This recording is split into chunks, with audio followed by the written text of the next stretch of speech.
Hello there, boys and girls, and all of those in between. My name is Melina Bitchcock, and I want to welcome you to another fabulous episode of Bitch Talk with Bitchcock, a fantastic talk show where I get to interview some of the best performers from all over. I'm so happy because this week we're going to take it a little out of our comfort zones, boys and girls, and we're not actually getting a drag performer or a burlesque performer. We are getting a dance choreographer. And this motherfucker, this fabulous creature is so ready to spill all the tea about teaching all the dance moves and sharing all the special information about their one and only dance company, Work Dance Company. Yes, how's it going, everyone? I'm Nate from Work Dance Company. So excited to be here. Nate, how you doing, handsome? Oh, I'm doing good, beautiful. You're looking great tonight. Well, thank you. You know, not bad for just putting on a little lipstick and mascara after I woke up. Beautiful. You're looking very juicy tonight. Quarantine over there.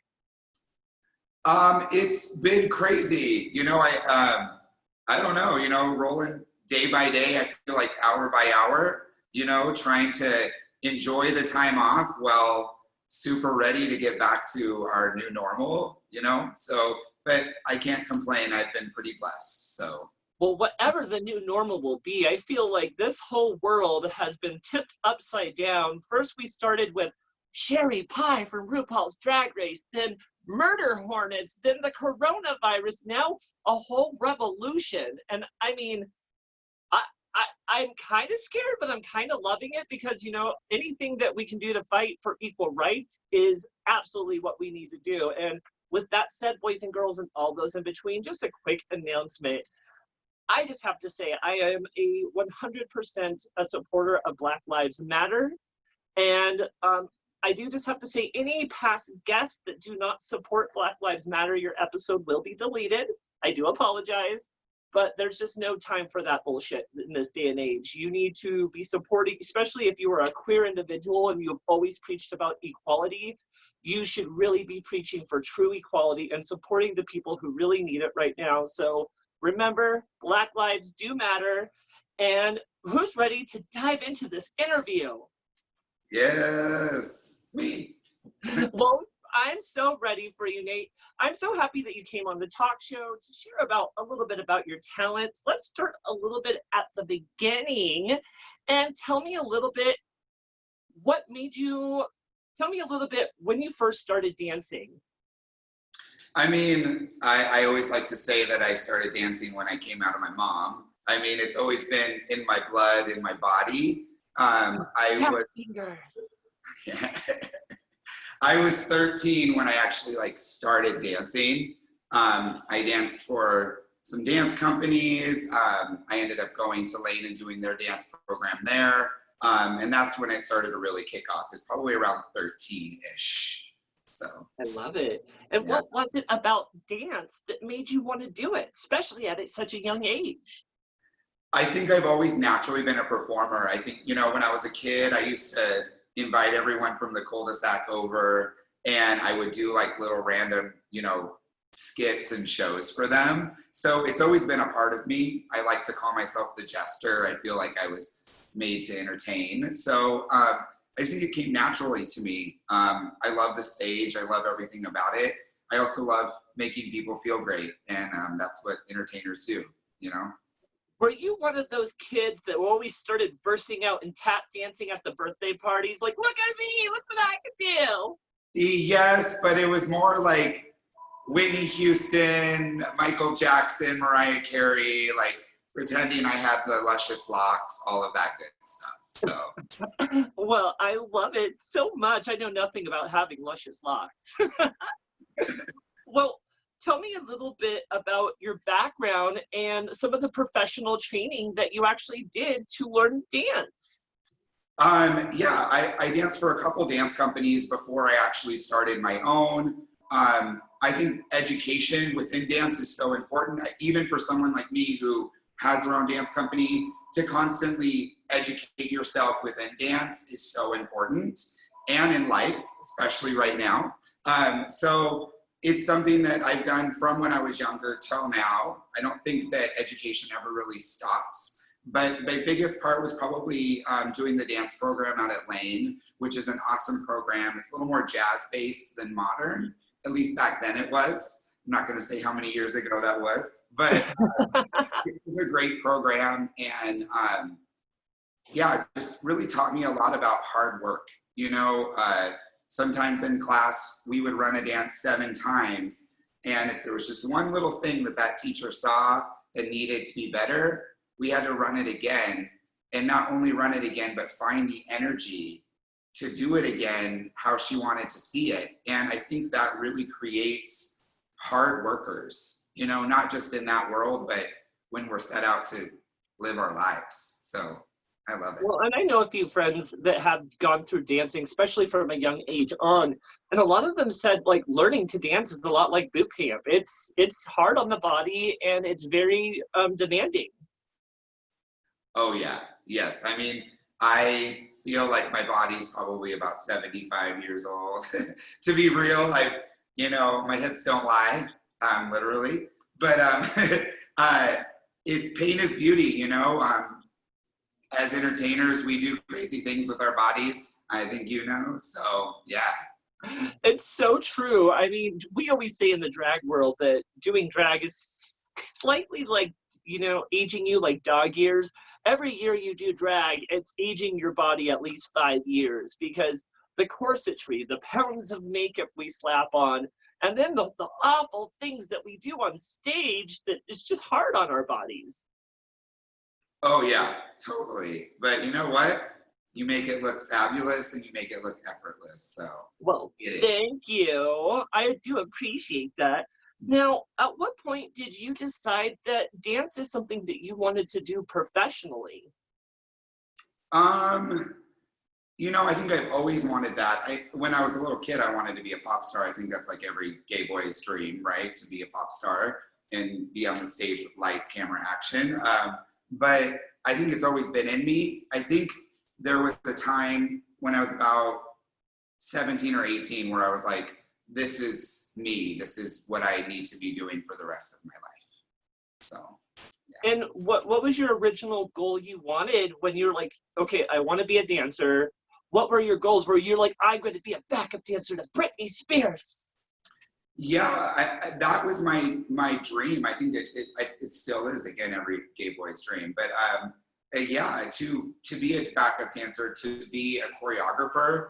I love the creative visions of it. You know, I really loved like Wade Robson was a great visionary for a lot of Britney's big moments. And he was not just the choreographer, he was the visual director. He created the whole vision. And I love doing that. I love making a different world for people to see.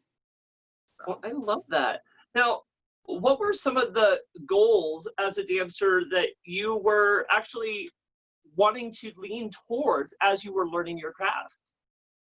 Oh, you know, to dance with some people that I really look up to. I think those are big goals, and I still have those goals. And I've been able to dance with a couple really crazy, cool people. You know, one of them, I got to be on stage with Gwen Stefani for Ain't No Hollaback Girl in Portland. And right in front of 10,000 people. And to see that, like, that energy, you know, a big reason why performers perform is they feed off of the energy of the crowd. And when I got to stand up there and feel that kind of power, it's crazy. And I could see how you'd be addicted to it, so. Oh, I mean, that's nuts. I mean, did you actually get to meet Gwen? I did, yes, for sure. I'm going crazy over here. Ah! Yeah. Oh my God, I love her. And can you believe that bitch is 50 years old and looks that good? Oh my gosh, and she looks that good up close. It's crazy. Yeah. That is so nuts. Now, is there a lot of technical stuff that actually goes into planning one of your dances? Oh yeah. You know, I think one thing that sets us different from a lot of other dance companies is we create a vision. It's not like we're taking a dance and just throwing it on stage. We all look the same, and I love that, and I respect it for what it is. But I like to create it from not only the choreography, but the costumes, the lighting, the projection, the props. I want people to feel like they're a part of the dance, not just watching it. I mean, and I feel like, especially with what you do, the props, the lighting, all of that kind of backstage stuff is almost just as important than the dance itself, because I feel like what you add with that production level actually elevates what we're seeing. Right. Yeah, for sure. And I think that's what we all want. We want like the next step, bigger and better. And that's my goal always with our performances, is to step it up. Every time someone comes to my show, the best thing I like to hear after it was, that was your best show yet. That means we're continuing to evolve and get better at our craft and make a, even more grand show. So love it. I love that. Now, Nate, at what point did you decide that you actually want to start teaching dancing instead of just dancing itself? I started choreographing for other things when I was about 17. It was when I was 19 where I looked around and I was like, I want to create something of my own. I want to put the work into something that is my own vision, is my own baby. And so that was when I really dove into it and really started educating others within dance. And then at what point did you start Work Dance Company? I started Work Dance Company 13 years ago, which is crazy to think about. What were you, 12? Yes, I was 12. We're just going to go with that. Oh my goodness. Well, tell me about that a little bit, about founding your own dance company and what work went into that. When I started it, I wanted it to be this tiny little group that was just super tight within their choreography, super intricate. And it has continued to evolve. So my original vision was something small, just something fun to do and create. And then, like everything, it evolves, and it evolved into a group of 20 plus. So now, what group of girls did you actually start with? I started with 4 dancers, just some of my closest friends. Yeah. Wow, that's awesome. And now, at what point, how many dancers do you have now? I have 23 dancers right now. Oh my gosh, Nate, that has to be, for one, amazing, and two, I mean, is it hard to teach that many people at once? I hear this from a lot of people, like they can tell when that's a work dance company dancer. I think we're our own breed of dancer. It's not hard, really. I think the hardest thing is I'm so emotionally attached to each one of my dancers. They're like my kids. So keeping track of all of them can be difficult. But we're like a family. It's not just like a dance group or a dance club where you come in and you barely know each other, you go and dance and perform and leave. Like, we're there at the hardest times in each other's lives. We're there at the best. And that's one thing I just really love about at least my dance company, is it's a family. That really is amazing, because especially when you put so much work into something like dance and the productions that you and your performers put together, I like to know that there is a deeper connection, and there is that, if you're having a bad day, you're there for them. If you're having a bad day, they're all going to jump on you and give you a hug. Right. Yeah. I think that's really important. I think that's what makes a tight group. You can see that connection on stage. It's not something that you can fake. It's something that's created, that is nurtured. It's compassion, it's love, it's passion. Well, Nate, tell us a little bit, what actually made you choose your company name of Work Dance Company? I think the reason I called it that is because I truly believe, and this is how I grew up in the dance world and how I was taught, is if anything of true substance, of real value, it takes hard work to get it. And you got to put in that work if you want to get all the benefits of it. So work dance company and also RuPaul work. Come on, you know it. Work it, girl, to the world. Do Yeah. your thing on the runway. Sorry. That was beautiful. Well, I love it. Now, what was it like for you to actually get up in front of people and share your talents with them? Were you nervous or were you like, I got this?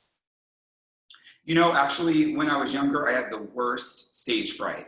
There were times where I had performances and I would leave minutes before the performance started and not do them. I did track when I was younger. I had many races where I just pieced out, hid in the outhouse right when they were calling my name on the intercom. So like, it was really bad. Now, I would say the stage is sometimes more comfortable for me than just being in a natural social setting, actually. So it's crazy how it's changed. So in your younger years, were you part of any of those social dancing things within the schools, like cheerleading, dance clubs, flag team, any of those? I did do dance team for 1 year. And then I started actually doing a dance company outside of the school program, which I preferred.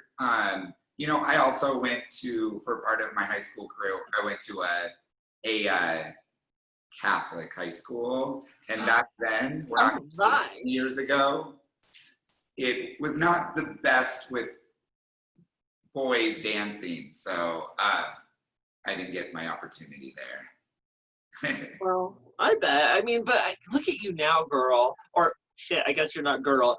Look at you now, bitch. You are working it and you are really good with your talents. I love that you actually nourished them at a young age. And now look at you inspiring other people.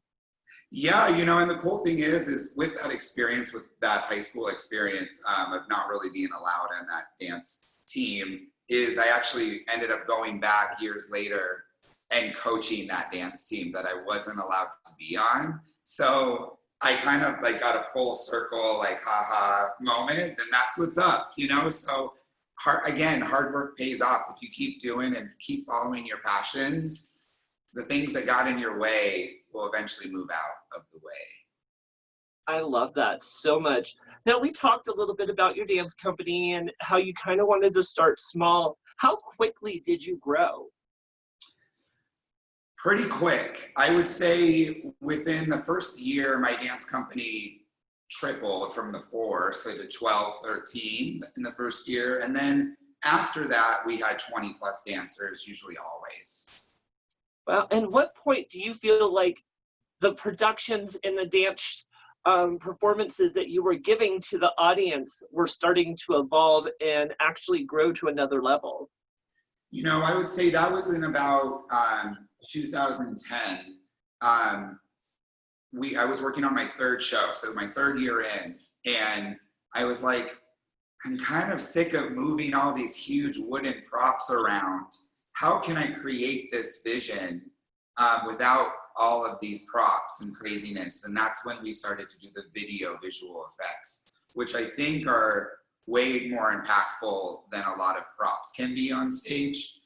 You know, you have a 60 by 30 foot screen behind you that you can project anything onto. You know, lots of opportunity.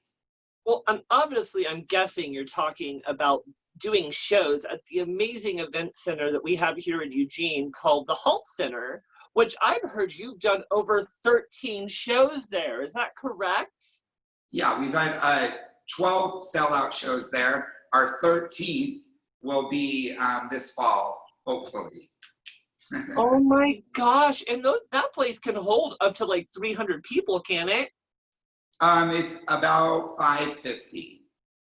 Oh my God. I mean, and that you sell out with your shows. That has to be intimidating knowing there's like fucking 500 people out there. Yeah, you know, I actually find smaller crowds to be scarier, to be honest. But it's a big, you know, you got to show up for a crowd of 550. And our last show, we were super lucky. It sold out almost 3 weeks before our show date. And just the dancers, it's such a gift to the dancers to know that we're rehearsing for those 3 weeks before our shows, knowing it's sold out, like we have a full house of people coming to see us. It means everything to us. So thank you, everyone. Well, I love it. And tell us a little bit how those shows at the Hult Center have evolved from the first show you did to like now. I mean, tenfold. I think the coolest thing is production value for sure. Our lighting has gone from not the best to, you know, high-tech LED lighting. Our projection is high def now. Our costuming, I think, is also way better than it used to be. Again, evolving. So I would say it's changed a ton, you know, from just plain lighting and a stage to now, you know, visual effects, lighting. We go through the audience a lot. There's a lot of our audience participation as far as throwing things at them and then back at us. It's cool. We try to make our shows an experience, not just a dance recital. Well, that's actually kind of would lead into my next question is what would an audience expect from coming to a work dance company performance at the Hult Center? You would expect an experience. Our shows are the type of show that will take you out of your world, out of your mind for a couple hours and take you into ours. And the best thing that I like hearing from people is they're like, I just was gone for 2 hours. Like you just totally brought me to a new place and it was so happy. And I just had a smile on my face the whole time. And if I can do that, especially right now in this time, take people outside of the crazy world we live in and give them a moment of entertainment and just pure joy. And also maybe expose them to some things that they wouldn't normally see. You know, a lot of people don't get to see drag queens and stuff. And drag queens is definitely something that I've tried to have in every single one of my shows for the past few years. I've worked with drag queens for so long, and I think it's something that is so fun and everyone should be exposed to and get that experience. So again, I want my shows to be an experience for everyone. I love that. And I really love that you work with drag queens because, of course, we're unique performers also. And to kind of meld the two worlds from the drag world to professional dance, it's to me, and this is just my opinion, is it's the closest of getting to like a pop concert because you have this drag queen that usually will dress up like the diva. And then you have these amazing backup dancers that really elevates their performance and bring it to a whole different level. Oh, I totally agree. Yeah, and I think it can have the same exact effect as if you really are like seeing Britney or Gaga or something. Especially with drag queens, you're right, it elevates it to a next level. It's awesome. I agree, and I will say that you have worked with some of the best queens from like Nikki Serene to Monique Lefay to Monica Boulevard. I mean, you've really worked with the best of local performers. Yes, I'm very honored to. The drag community, the LGBT community, it's a big community that I love so much, you know, and to spread it up into Portland and other locations and work with those queens, like, I'm very thankful. Well, we'll definitely talk about working within the queer community a little more. I do want to just get to know you and your dance company as we can. So at this point, tell us what's some of the inspiration that goes into creating some of your dances and some of your performance numbers? You know, it comes from so many different places. Some of my biggest inspiration comes from me actually going and seeing concerts and experiencing other people's worlds. I think that's been a big thing for me.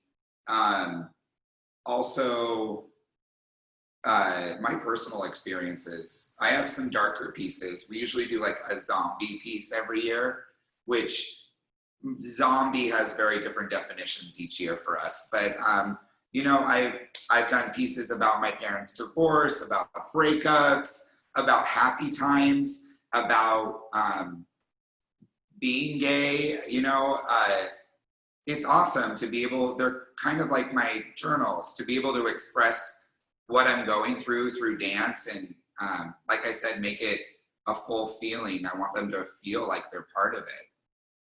And do you ever feel like you bring any unconventional techniques to your dancing style or maybe even to your performances?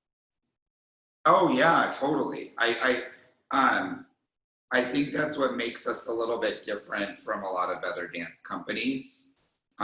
Is we're not afraid to get weird. You know. You know, I like being weird. I think being weird is, it's always been used as sadly as a negative, but I think being weird is another word for being unique. And being unique makes you 100 times more valuable, in my opinion, because there's not going to be another person or dancer or group like you. I agree. Yeah, and originality. You know, that's one thing that I want all of my dancers to have. So instead of like buying the same costume for all my dancers, I give them a color palette and they can go out and choose the costumes they want to use and wear, because I want them to feel like they're expressing themselves when they're on stage. Yeah, we're all moving the same and that looks really cool, but they also get their own moment to shine with their own personal style. And I think that's really important. I do love that. In fact, we did mention a little bit earlier that production value actually goes a lot into creating these shows. And when you sit down with your dancers and you're like, well, let's try to do this and maybe like do an apocalyptic dance routine, and you all come out in leather and lace and have colorful hair. And I mean, what is the process of deciding what you want the more production value to look like? It usually starts with the projection. I try to figure out what the stage is going to look like and the feel of the stage. And then that's when I present the colors to my girls. They get a full list of every color that for each piece and a style. It's funny you say lace and leather, because we just recently did a piece that's lace and leather. Ooh, I love it. I'm partial for lace and leather, but for other reasons. Dirty bird. You know, why not? We live in 2020. If you can't be dirty, what can you be? Amen. Well, perfect. Now, let's see here. I have giant eyelashes and little writings. So tell me the process of actually creating your dance moves and your elaborate routines. Usually most of my dances are made up while I'm working out, which is crazy. I'm like running or on the elliptical or cycling. I think it's because I give myself a moment to kind of let go of everything going on around me. And I can really focus on the song and get my heart rate going while I'm listening to it, really get the adrenaline rushing. I make up some of my best dances that way. Sometimes dances come to me really quick and I can create a dance really fast. Sometimes it takes me hours to create a couple 8 counts. So it really just depends. It's the same thing I feel like as a writer or a singer. You know, we have writer's block. I have choreographer's block is what I call it. So it really depends. But finding that is really important. Finding your inspiration. That's why I continue to educate. I continue to go to shows and find inspiration that way. I love that. Now, how many dancers do all the dancers have a say what the dance is going to look like, or is that purely your mind? Oh, if you want it done right, do it yourself, don't you know? I hear you, girl. Now, do you have any dance veterans that have been with you since the beginning? And do you think it's easier for them to kind of know what you want from them? Totally. I don't have any from like the first day, no. From my second show. So I've had some dancers for over 10 years. that have been with me. Yes, they know my movement. They know my body. They know probably better than I do sometimes how to do my dances. But I think the cool thing is they're so helpful with the new dancers in educating them and letting them know things. And sometimes like, hey, like, don't ask him that question. Yeah, just. Oh, are you one of those diva dancer choreographers? Like, don't you question me. It's so funny. I used to be kind of. I did. When I started my dance company, I was really cocky in the fact of like, I'm going to do this. And it's because I was terrified. So I needed to fake it till I made it. And, but then I realized that you can get a lot more with a positive attitude and a positive outlook on life than you can with thinking you're the shit, you know? We have to stay humble. And I learned that pretty quick. So I have my diva moments. I think we all do. Hey, and there's a time to say, and there's a time to chill. So that's I great. love it. I love it. And you know, we all grow. We all learn what works. We all learn what doesn't work. And like you said, we all have our diva moments. Some of us more than others. But, you know, again, I think it's great. Now, Nate, honey, tell me a little bit what you think actually makes your show so popular from other dance company shows. Gosh, I think our dance community in Eugene, I do want to say, is great at putting on good shows. I think what ours is a little bit different is my dance company is an adult dance company. We're all over 18. They're a little more sassy, sexual. I won't lie. I love a little sexy. But again, it comes back to that experience. We really try to make the audience feel like they've come to a different world, a different place, that they're not just watching some lights and some dance, that they feel like they're a part of the dance. And so I think the quality of the full production really sets our bar, and we try to set it high. What would you say is the craziest performance that you actually bring to the stage that usually leaves the audience on the edge of their seats? The audience, we always do a zombie piece every year. Like I said, and I think that's probably their favorite, or our booty dances. The naughty, nasty, twerky, like, you know, all the ones that want to hate on it, they can't stop watching. And again, that's why I love to have a diverse audience, because some of those people might not ever see something like that or be exposed to it. And I love that I can maybe make them feel a little bit uncomfortable, but secretly they love it. I love that. You know, I like making people uncomfortable for the right reasons. Like, you don't want to make them uncomfortable to a point where they're like, oh, fuck, what the fuck did I come to? But it is nice to keep them on their seats. It is nice to kind of help open their minds to a whole different world. And anyone that's met Melina Bitchcock, she's a little sassy and over the top and is not afraid to look like an idiot, ever. So I hear you. You have to sometimes push those boundaries.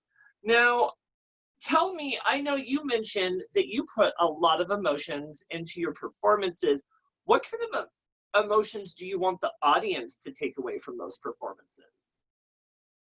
Oh, I love taking them on a roller coaster. Yeah, bipolar as fuck. Sorry, I said the F word. Oh, that's cool. Up and down. I want them to feel joy. I want them to feel sadness. I want them to feel insecurity. I want them to feel fear. I want them to feel empowerment, positivity. I love making the audience feel sexual, like all of it. I want them to, feel tons of emotion within my shows. It's not just about happy. It's not just about sad. All the in-betweens, the good, the bad, the ugly. The biggest thing I call my dancing is raw, honest dancing. I love it. Now, do you ever get a lot of fanboys or fangirls are like, oh my God, you were like so amazing? Yes, sometimes, I'm not trying to like be ego or diva again, but for sure. And I've had some interesting encounters and experiences and many unsolicited dick pics. So, Well, I'm sorry if I've ever been one of them, but no, I'm joking, of course. I'm a lady. But no, I was actually going to ask if the boys to flirt with you after seeing one of your performances. um, sometimes, yeah. I mean, if we do a really big twerky dance, they're all about that ass. Hmm. Hey. I was more thinking, well, if he has that much energy on stage, I wonder how much energy he has in the sheets. Shit. Well, I'm enough picking on you. Tell me, if you mentioned before that you have such strong relationships with your dancers. I mean, do you feel like having that strong connection with them makes it easier to actually, you know, produce a really spectacular performance for people? Yeah, I don't think that you can fake the kind of connection that me and my dancers have. And it makes us more powerful. We are able to I truly feel like take all of our minds and like the Power Rangers and their Zords, like make a Megazord and like just this mega production, and I know I just went nerdy there for a second, but yeah, I think the power that we create together as a group, I tell them all the time, I can have these visions, I can create these dances, but you are the ones that bring it to life, and it's fucking beautiful. What does it mean to you when you, in your mind, have this idea and then your dancers do bring that to life for you? It's emotional sometimes, Sometimes I see a dancer doing my dance and I can see it's helping them work through some shit. And it gets me so emotional and I will just start bawling because I see not only do they feel the emotion that I meant for it to be expressed to our audience and through them, but it also is helping them in a way. And that's magic. Do you believe in magic in a young girl's heart? God damn, I'm like in breaking out in musicals today. I can't help it. Well, one thing that I think is always amazing is, oh goodness. Now, your company has done some amazing things. And in fact, a little birdie told me that your company has gone on tour and has just traveled and spread the power of dance with the world, or at least Oregon. I wouldn't say the world. We're not doing any world tours yet. Yeah, we have done our shows in other cities. I love that. One of the cities that we have done recently is Astoria.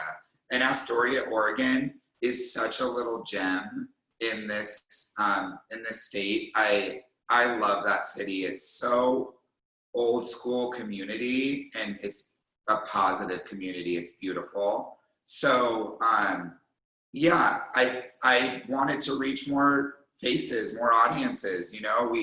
We've done 4 shows up in Portland. We've sold all of those out. So we've been really lucky to not only entertain our Eugene community, but also entertain a lot of other communities and reach a lot of other people. Yeah. I think that's beautiful, especially when you do have a specific talent or an art that makes you unique. And I see no reason keeping it in a box. I mean, you should share that with as many people as you can. And I love that that's something you've done with your company. Yeah, I think dance is healing. It's entertaining, yes, but it also you do get to feel those emotions when you watch a dance. It is therapeutic in a way, and the more people that we can touch and inspire, the better. Why not? You can touch and inspire me all you want. Well, tell me a little bit. Where and when and what was your favorite performance that you've done to date? Ooh, that's vicious. Well, Um, I'm a drag queen. Would you expect anything else? I think sentimental wise, my most like precious performance was a couple years ago. We did our 10-year anniversary and we did a piece with 40 dancers on stage, and half of them were my veterans from all the past years, just a few from each year. And that was a moment to, the opening video was like photos from the past 10 years, and they all came together and spelled out work. And then all those dancers were on stage. Like, that was a moment for sure. Oh, it still gets me right now. Oh, girl, don't cry. You're gonna make me cry. And if I cry, I look ugly. Now, you have mentioned that you're also part of the queer community here in Eugene. In fact, you're also on the board of Pride, I heard. Tell me, what does it mean for you to actually be able to share your art of dance with your queer community? Oh my gosh, it's an honor. I love it. Our community is so precious to me. It's so special. We all shine in our own beautiful way. I've loved watching the queer community evolve into what it is today. We still have a long way to go, but from when I was a kid to now, it's been so cool to watch it evolve. It's special to me in every way possible. And to be able to be part of the board and work with some incredible humans is an honor. And it's just a beautiful organization, and I'm thankful to be a part of it. And I truly agree. The Pride organization here in Eugene really goes out of their way to create wonderful events every year, but also create a safe and powerful event where people can just have fun. And especially for like the performers. I mean, I love that they always go out of their way to make sure all the performers around here do get a chance to share their talents with, you know, the community. Now, with that said, Nate, speaking of, I've heard you have been given the opportunity to do many solo performances with your dance group, along with some amazing backup dancing for some drag queens within Pride. Tell us about that a little. Yeah, I love working with the drag queens and my dancers. You know, it's really nice to switch from us as work dance company doing our thing and then creating this vision for a drag queen. When queens come to me and say, okay, like I want this, this, and this, the first thing I ask them is like, are you ready? Because we're gonna bring it, we're gonna work it, but are you ready to work it? Because you're out in the sun, bright lights, let's do this. I love it. It's so fun to work with queens, especially at Pride. And the audience always just eats it up. It's great. Now, are you full throttle on your queens? Like you're going to do this, do, or are you a little more gentle on some of those queens? Because some of them are kind of old. Shit. Hey. I try to make the queen highlighted. I never want to outshine them. And I think the best thing that we can do as a dance company, and what's my job, is to make them look heightened within their craft.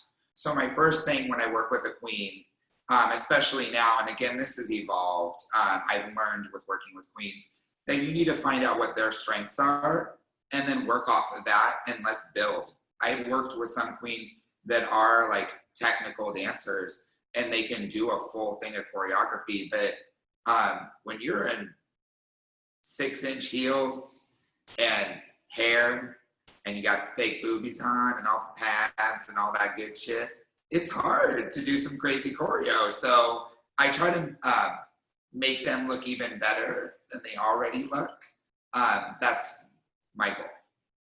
Well, I love that. And you really do a good job at featuring the queens. I've seen you be involved with Monique LaFay at Pride. And I mean, you were mesmerizing. All of you, Monique and you and your performers, And you've also won performance at Pride that's always kind of stuck in my mind. I believe it was 1 or 2 years ago. It was with Nikki Serene, and it felt like you were at a fucking Britney Spears concert. She looked like Britney Spears. You guys were dancing, and I think at one point she brought out a snake. Oh my gosh, that was a real snake. That was right? Escape Dance Company too, though. So they were the big parts of that. Which is another great dance company here in town. Yes. Oh my God, that wasn't you. I'm so ashamed. I don't care. I love Escape. They are family to us, so yes. Well, I love it. Now, speaking of drag queens, of course, there's something we need to talk about.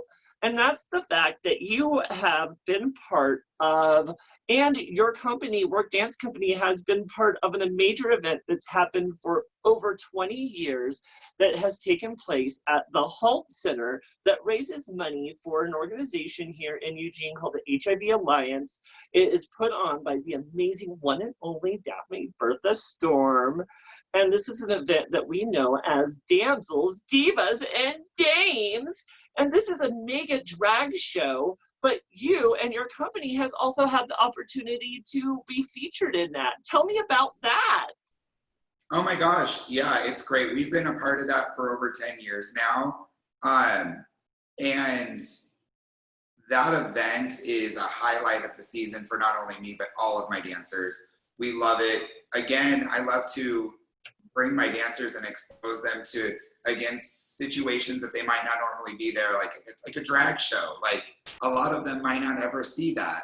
And so to bring them there, for them to see all of the big fabulous queens, because they've all got the 6-inch heels on, standing like 7 feet tall, they love it. And it is an honor to be a part of something that not only raises awareness for a really awesome cause, but raises a lot of money for an awesome cause. So it's really important to us all. And what do you think would be one of your favorite years at Damsels with your company that you were able to perform? Like, was there a specific number or a year that stands out in your mind? I really loved last year. It was their 20-year anniversary. They'll have this vision to have a big, like circus entrance opening, the Greatest Showman kind of thing. And it was great to see something so cool, 20 years of it, to celebrate that. It was awesome to see all the queens so excited and honored to be a part of something so magical. I would say last year was a big, awesome, and like I said, Bill, he's just everything. Absolutely. And that performance, I believe it was to The Greatest Show, and it featured Chance Delmont. And it was a great performance because you had people twirling in the ceiling. You had people doing flips. You had a lot of your dancers doing some fantastic things. I mean, it was entertaining, and I love that. And of course, Daphne's the shit. It's Daphne Storm. She can't do wrong. Now, tell me about some of the queens that you've actually been able to dance alongside at Damsels. Oh, some great queens. Caress Ann Slaughters. We've danced with Daphne as well. We've danced with Nikki Serene, Adrienne Alexander, Priscilla Blackstone, Monica Boulevard. We have been so lucky to work with some legends. Yeah, we're great talent. Well, speaking of legends, we did mention that the person that puts this on and who really does all the work for this event is Daphne Bertha Storm. What is your relationship with her? Do you feel like being able to be close with her and perform for the last 10 years has made a great connection with her? Because you also worked alongside with her with Pride. Yeah, she is an incredible human in so many ways. I could get soups and mosh talking about it. Cry for me, honey, cry. All of it. All, yeah, tears of a drag queen. I am honored and thankful to call Daphne not only a friend, but family to me. That human does so much for so many people and is honestly super selfless and just like a great human. But throughout these years of working with damsels and lots of other events, you know, we've done Peacock in the Park together up in Portland. We've done a lot of different events together, and Pride. We have evolved not only as friends, but I would call, like I said, call him family. He's just an incredible human in all ways. Yeah. Well, and she is definitely a selfless person that will go out of her way to help the community. The only time I ever see her get selfish is when a cheesecake's involved. All and jalapenos, cheesecake, and jalapenos. And don't forget the pickles. Yes. Well, I love it. You even mentioned you've been able to get Daphne to actually dance along your company. What was that like? When Daphne came to me and was like, I want to do a routine with your group. And I actually want to come in and dance and do it. And I was like, okay, I'm gonna give you some choreo. We're gonna do this. And she was like, okay, I'm doing it. And one of the hardest workers I've ever worked with in the dance studio. Always Really? showed up on time, always came ready to go, put on the heels in the studio, and in basketball shorts and a t-shirt, got her life. That's right. You get yourself, Miss Daphne. Yeah. Keep impressing me, bitch. I love it. Now, what does it mean to you as a queer performer to be able to be part of such a wonderful fundraiser that really does raise money for such an important organization here in Eugene, such as the HIV Alliance? Oh my gosh, it's an honor to be a part of something like that. Like I said, not only to raise awareness for it, but the amount of money that show has raised for HIV Alliance is crazy cool. And to be able to go on stage and perform and do what we love and also make money for something, hey, that's such a win-win in so many ways that it's truly an honor. I love that. But we're going to turn sales a little bit and tell me a little bit how you feel like dance has actually added a confidence to your everyday life. Oh my gosh. I think the biggest thing that I would want for my dancers and for myself is confidence. I think learning to love and accept yourself for who you are and be able to express that on stage in front of hundreds, if not thousands of people is powerful. And that's why I think it's important to have people not only of different sizes, but color, sexual orientation, how they identify as a human.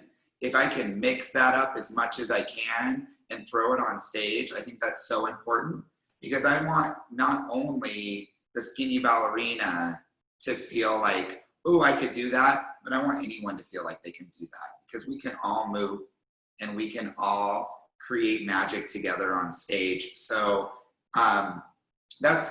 it's created so much confidence for me in so many ways, and I'm thankful for that.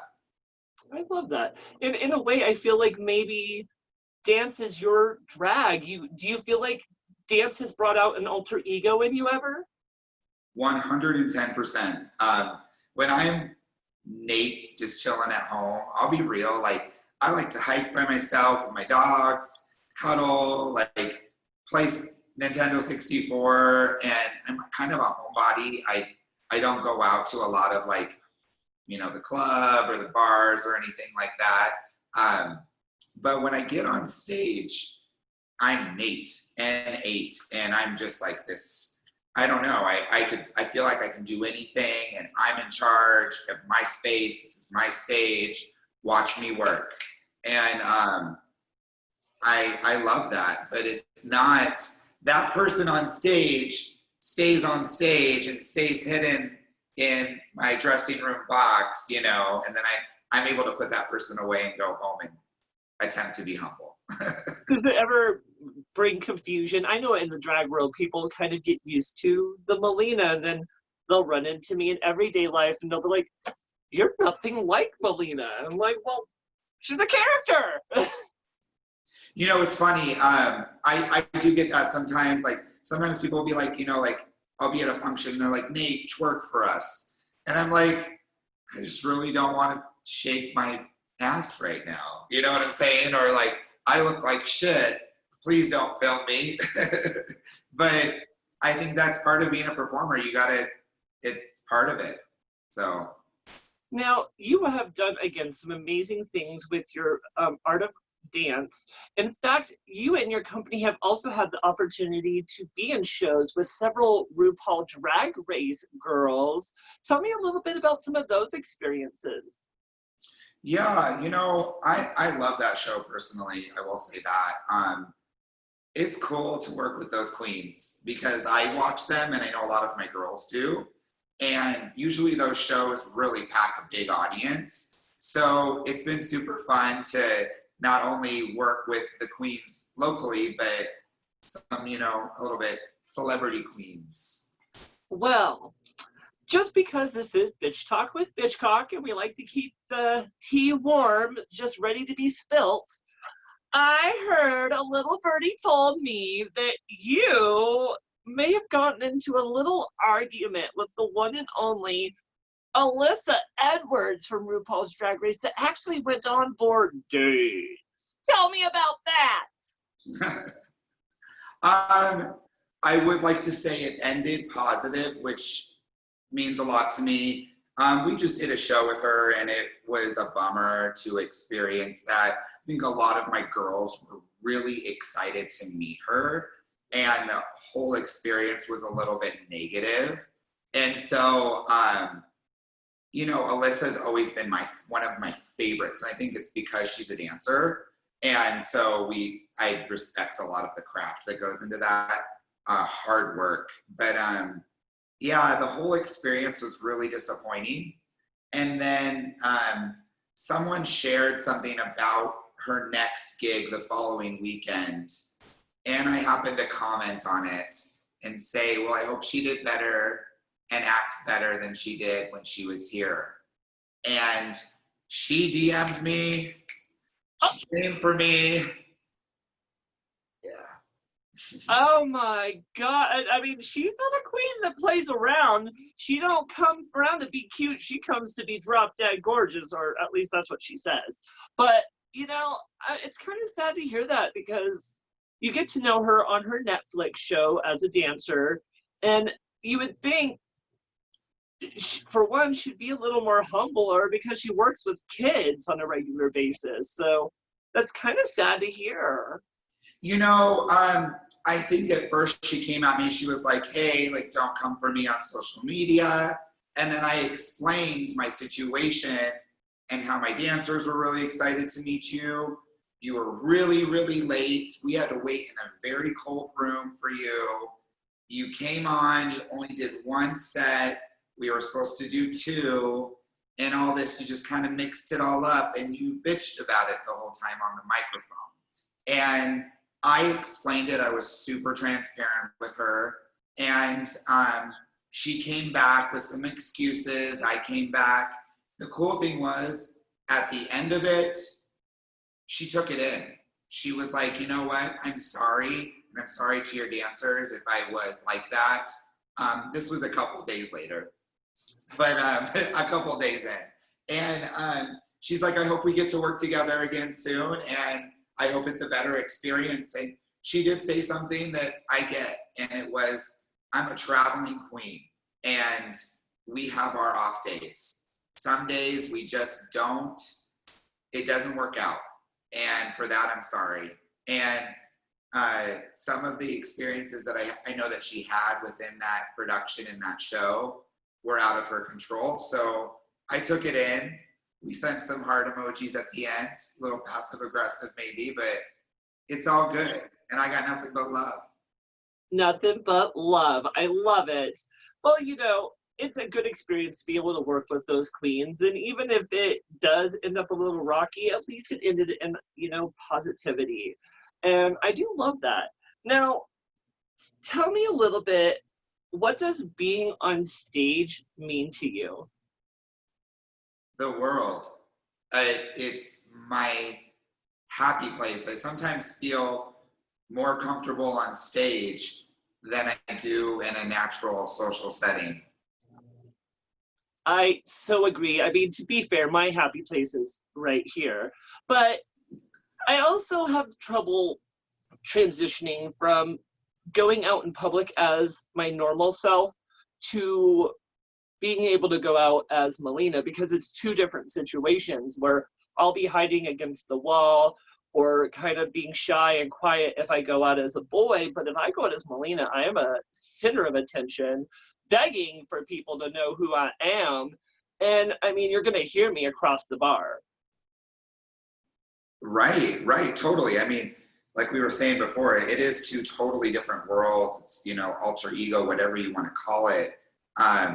It's hard for me as a dancer to do shows and perform for, you know, a sold out crowd, and then to go home after that and sit down on my couch and be like, wow, I was just with hundreds of people and now I'm here and just so different, you know. And it's a craft to figure out and perfect transitioning from those worlds.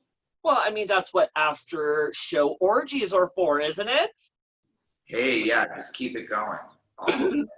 I'm kidding, of course. I'm a married girl. There's no time for that anymore. So we're actually getting towards the end of the interview here. Are there any major pop stars or icons out there who have been big into dance who helped inspire you? Yeah, a ton. Lady Gaga is a huge one. I think everyone knows that.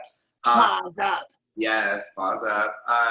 Britney Spears, gosh, Paula Abdul, Janet Jackson, Madonna, they've all been a big part of inspiration for me, and I'm thankful for all of their music and all of their performances, all of it. What would be your ultimate goal for you as a personal dancer?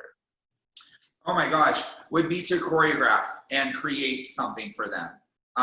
Not only create the dance, but I would love to create a full vision for an artist. I think artists, their whole career is kind of timelined like through their different looks and feel of an album.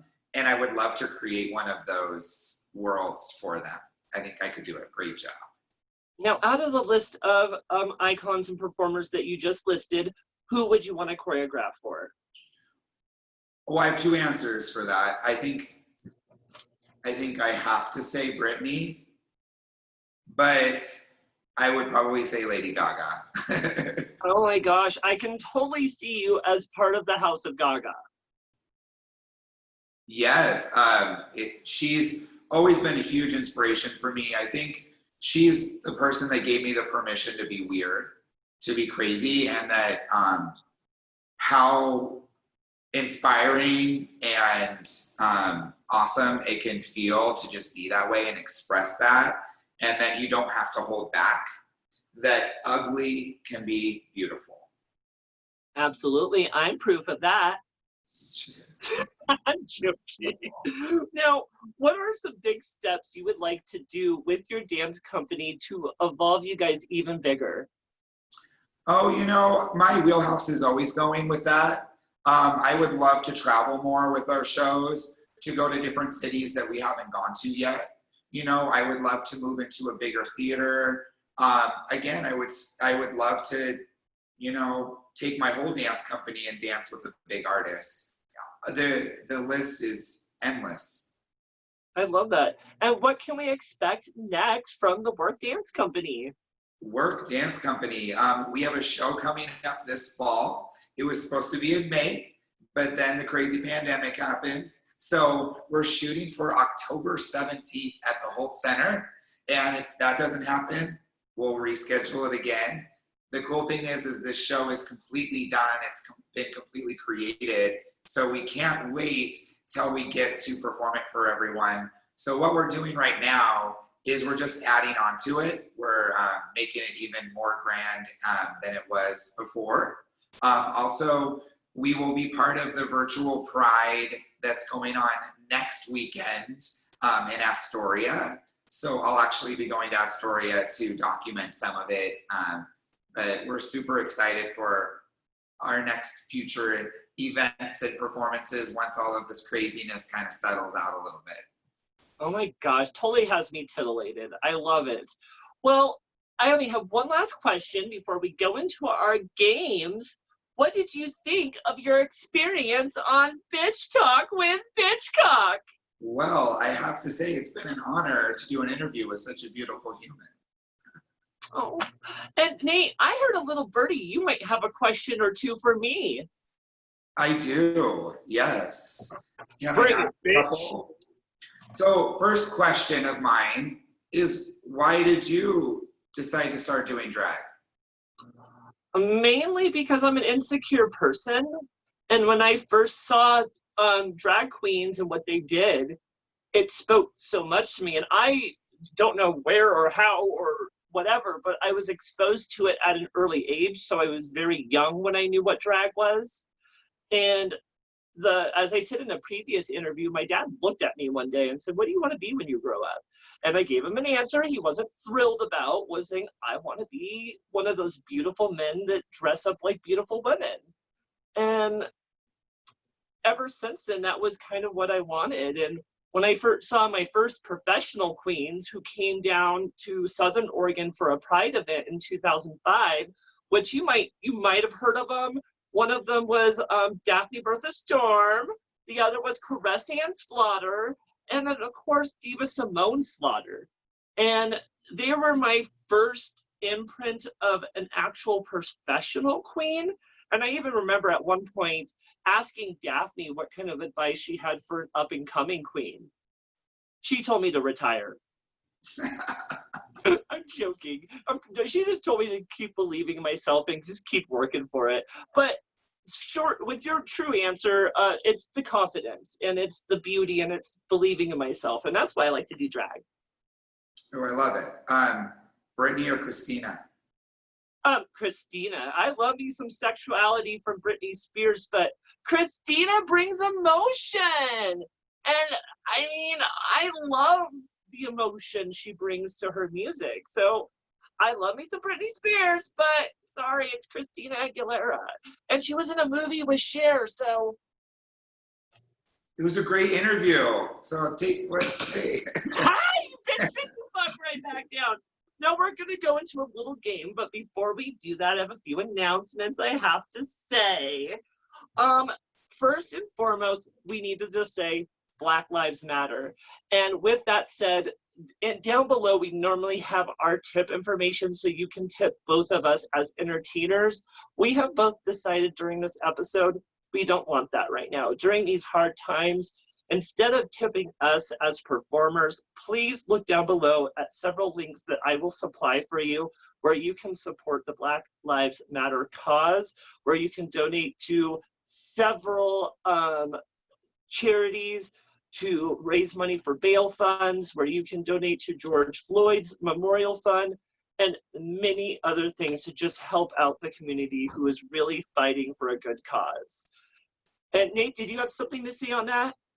Yeah, I just wanted to touch on the Black Lives Matter movement and say, and urge people to educate themselves.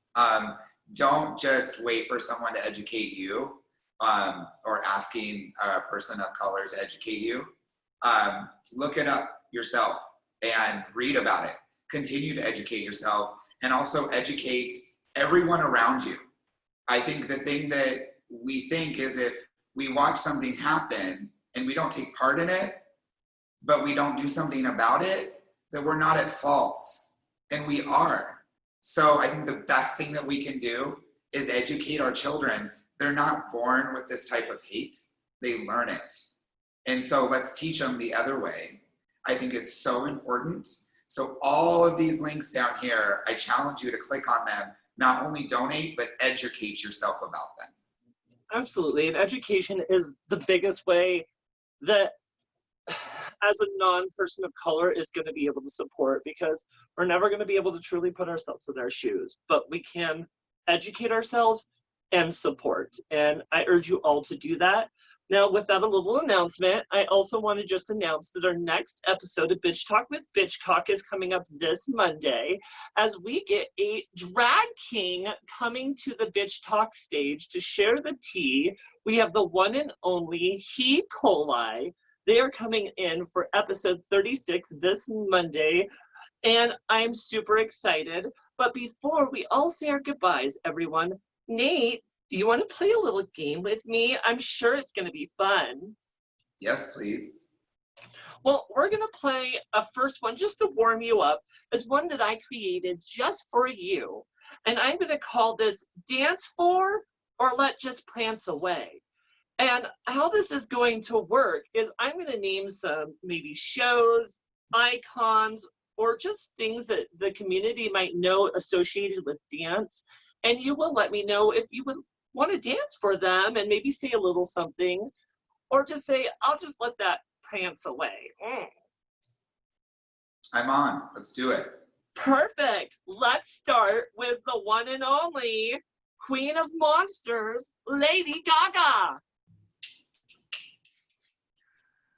Would you dance for her? All the way. Let's do it. Okay. Yeah. Anything to say about that? More than anyone. Okay. How about the one and only Todrick Hall? Yes. Todrick Hall. I have 3 songs of his in my next show that's coming up. He is not only an incredible performer, vocally, that bitch can dance. Oh my gosh. So yes, please. How about the TV show that's no longer on the air anymore that we used to know as Glee? You gonna let that just prance away? Yeah. Shoo now. Right. Just shoo. No, I love it. Okay. How about the legendary bitch herself, Cher? Bring it. Oh my gosh, legend. All the way. Okay. Okay, let's take this a little more out of your, well, I don't, it's not probably out of your league, but a little curveball. How about not just an icon, but an iconic show, the Broadway musical Wicked? Oh my gosh, I love The Wizard of Oz. That whole story, everything about it is like everything to me. Like, I wanted to be the Wicked Witch, to believe it or not. Like, when I was a kid, my mom would be like, he's a witch, not a warlock, okay? Like, don't call him that. So I love Wicked. Wicked would be so amazing to be a part of. It would be an honor. Oh my gosh, I think you would rock that totally, especially if you get to wear some ruby sneakers. That's right, yes. Okay, well, how about the boy band that we used to know from the 90s as the Backstreet Boys? Ooh, they're fun, but I'm gonna prance on that one. We can hang out in the backstage, but probably no dancing. Oh, hanging out in backstage, is that what we're calling it now? Something like that. Okay, well, just a couple of more, then we'll go into our other game, our main game of the show. How about a little reality television show that we know as So You Think You Can Dance? Oh my gosh, yes, for sure. I honestly would love to choreograph for So You Think You Can Dance. You know, okay. Those dancers that they find for that show are so incredible that I'd love to put the weirdest piece ever on them. Okay, and just one last one, the one and only Britney Spears. Yes, 110%. Bring it. Let's do a tour. Okay, but how about a twist? The one and only Derek Barry. I'm going to prance on that one. I'm going to say, love you, boo-boo, but I'm going to prance. Sorry about it. No shade, but No shade. You say no shade, but I feel like there's a little shade there. But that's Partly cloudy. fine. Partly cloudy. Partly cloudy. Well, you survived that game, but we have a Bitch Talk with Bitchcock favorite that I play with almost all my guests, and this one tends to really shake it up. And this one's fun, and we like to call this Marry, Shag, or Cancel. And how that's going to work is I'm going to name a series of 3 different queens that you have actually worked with within your career. And out of all those beautiful queens, you're going to tell me who you want to marry, who you want to shag, and who you want to see all their shows get canceled. I love it. I'm on do it. And if you answer all of them truthfully, I promise I'll let you ask me around. Deal. Let's do it. Okay, for round 1, we have Portland's megastar, the one and only Bolivia Carmichaels, the one and only Darcel favorite, Monica Boulevard, and of course, the bitch herself, Lily Lashes. Ooh. I love all of these queens, and I'm probably going to say this every time you ask me. I would marry Bolivia Carmichaels. I would shag Monica Boulevard. And I love you, Lulu, but season 1's canceled. Oh, someone actually canceled Lulu. I don't know how to handle this. Well, it's fine. Someone had to. Well, let's move to some of your favorite Eugene girls. Okay. And starting with, of course, the legendary, we couldn't do this without her, Daphne Storm. And then, just to make it interesting, the beautiful Caress Ann Slaughter. And then, just to really fuck you up, the beautiful and talented Nikki Serene. Ooh. Gosh, you're trying to get me in so much trouble. I am going to, I'm going to marry Daphne. I am going to, okay, who am I going to get more from? I'm going to shag Caress. And Nikki, I love you, and I know you know that, so you're canceled for today. Oh my goodness. I love it. Thank you for answering that truthfully. Now let's take this to some mega star level and start with Adrian Alexander, Monique LaFay, and Priscilla Blackstone. Oh, geez. You vicious. Well,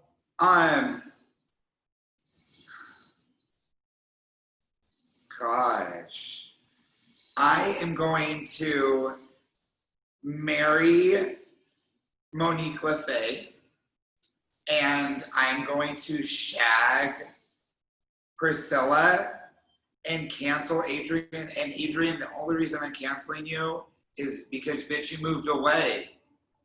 Sorry. That's a pageant answer if I haven't ever heard one. I love it, but perfect. Well, for this next round, this is number 4, and I kind of fit with you in the pre-interview who this was going to be, but we'll just see how you react. We have, of course, the crazy queen of Eugene, Facetious Farce, the beautiful bitch from Texas, Sable Cities, and then, of course, just to keep it interesting, Melina Bitchcock. Ooh, okay. Well, Sable, I'm going to marry. I'm gonna shag you. Those titties are giving me everything I need. They're giving me all the life. Who wouldn't? We're gonna have a go around. And then, I'm sorry, Facetious, but season 1 is over. Oh no, the horror of it all. Well, she'll get over it.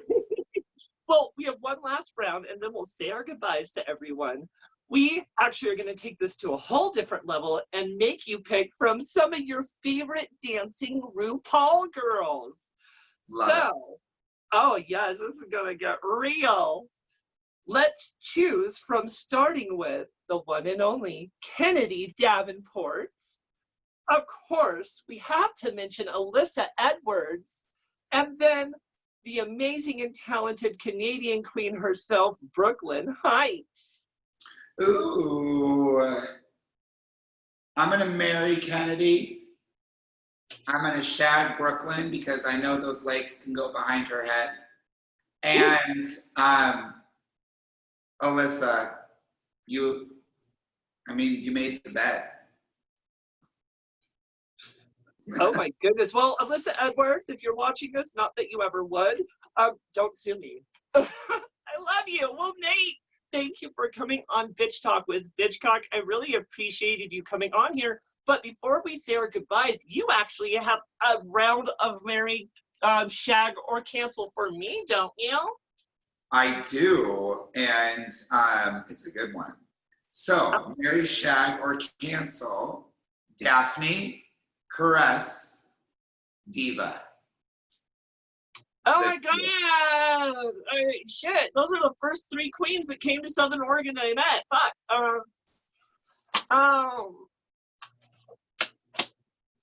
Well, I mean, Daphne and Caress to me are both so legendary, and it's hard to choose out of the 2 of them who I'd want to marry and who I'd want to shag. I'd say I would marry Daphne because she has an amazing collection of drag. She's a hot older man. And I mean, she would be someone loyal to be married to. I would shag Caress because, I mean, she is a hot boy. And I mean, hello. And I'm going to be safe and give you a pageant answer and cancel Diva Simone Slaughter because she's been wanting to cancel herself for years. Oh, partly cloudy again. Hi, girl, keeping it real. Do you have any other shady, fun questions before we say our goodbyes? Oh my gosh. I mean, I feel like you ran me through. I have like 4 cancels on me. So, yeah. Well, I have one last question, and we're going to do this as a little truth or whatever. Would you ever dance for me, Nate? It would be an honor to. Anytime. Yay, I figured I had to ask you while the cameras were watching. Otherwise, you wouldn't say yes any other way. Shit. Anytime. I would love it. Let's do it. Well, I can't wait. Hopefully, maybe at the next Damsels, we'll have to arrange a little something. For so, sure. 100%. All you beautiful people and boys and girls and all those in between who have been watching this fantastic episode of Bitch Talk with Bitchcock with the amazing Nate Boozer from the Work Dance Company. I hope you've been enjoying this amazing episode. And again, I want you to tune in this Monday for our next episode of Bitch Talk with Bitchcock with the one and only drag king legend, He Coli. Nate, thank you again for coming on the show. I hope you stay safe and have a fantastic weekend. Thanks for having me, everyone. Thank you so much. Absolutely. And all you beautiful people, please be safe and take care during these really crazy times. And for all of those protesting and fighting the good fight, again, stay safe. And we are sharing our positive energy with you. We love you all. Have a good one, guys. Bye. Bye.